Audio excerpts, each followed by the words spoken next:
Hello everyone, welcome to my channel. You're watching English Study with Shweta. आज की इस video में हम सीखेंगे कुछ interesting English idioms with their examples and uses. So keep watching this video till the very end. The first idiom we have is burn bridges. Burn bridges.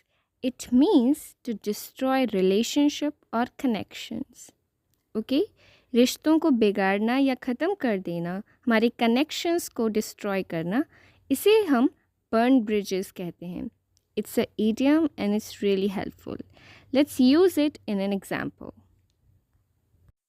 अपने सहकर्मियों से संबंध मत बिगाड़ो, तुम्हें बाद में उनकी ज़रूरत पड़ सकती है. Don't burn bridges with your coworkers, you might need them later. Don't burn bridges with your co-workers, यानी don't destroy your relationship or connection with your co-workers. तो बजाय ये कहने के you can use this idiom, burn bridges. Second idiom we have is throw in the towel. Throw in the towel. इसका मतलब होता है हार मान लेना, give up or quit. Okay? हार मान लेना. कई असफलताओं के बाद उसने हार मानने का फैसला किया. आफ्टर सेवरल फेलियर्स, सेवरल यानी कई, after several failures he decided to throw in the towel. He decided to throw in the towel यानी उसने हार मानने का फैसला किया. He decided to give up और he decided to quit. Next idiom we have is under the weather.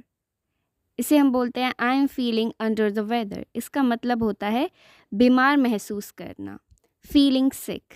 तो बजाय कहने के I am feeling sick, you can say I am feeling under the weather, यानी मुझे बीमार सा महसूस हो रहा है.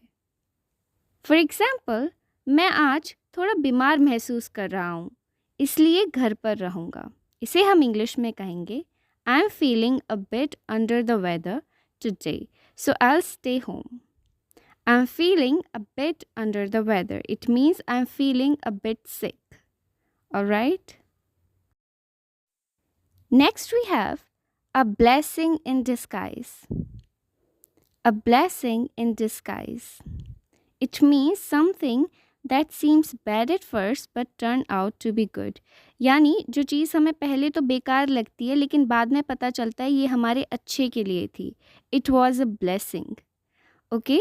So we call this idiom a blessing in disguise. चलिए यूज़ करते हैं इसे एग्जाम्पल में और सीखते हैं इसका सही uses.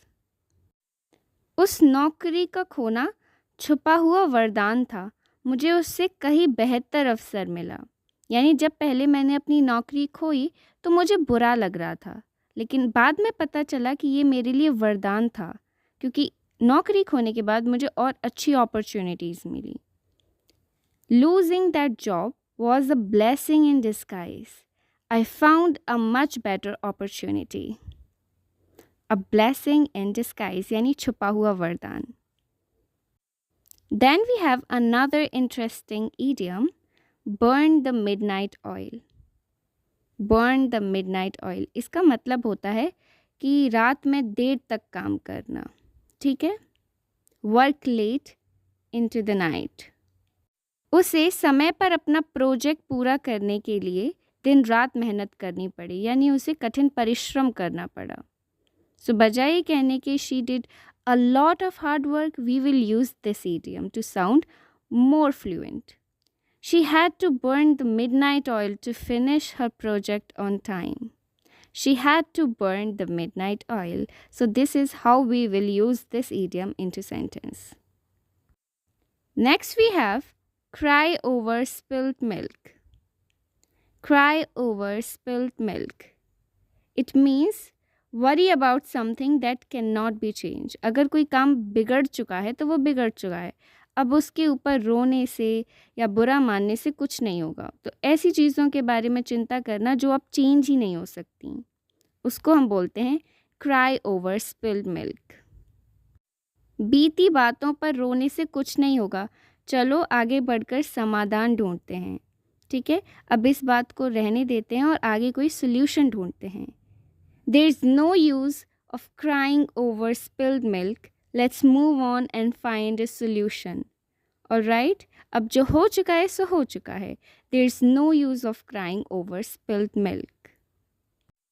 Then we have bite off more than you can chew.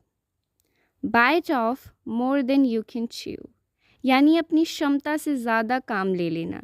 Take on more responsibility than you can handle. मतलब इतना काम तो आप शायद हैंडल ही ना कर पाओ, इतनी कैपेसिटी ना हो, उससे ज़्यादा बढ़कर काम ले लेना. उसे हम बोलते हैं bite off more than you can chew. उसने एक साथ 2 नौकरियां स्वीकार करके अपनी क्षमता से अधिक जिम्मेदारी ले ली.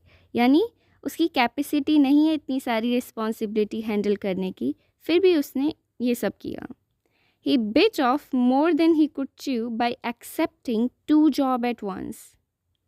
He bit off more than he could chew. Then we have break the ice. Break the ice. It means to start a conversation in a social setting. जैसे गैदरिंग्स होती हैं, पब्लिक गैदरिंग, ओकेशंस होते हैं, जब हम बात करना शुरू करते हैं, कॉन्वर्सेशन स्टार्ट करते हैं, उसे हम ब्रेक द आइस कहते हैं.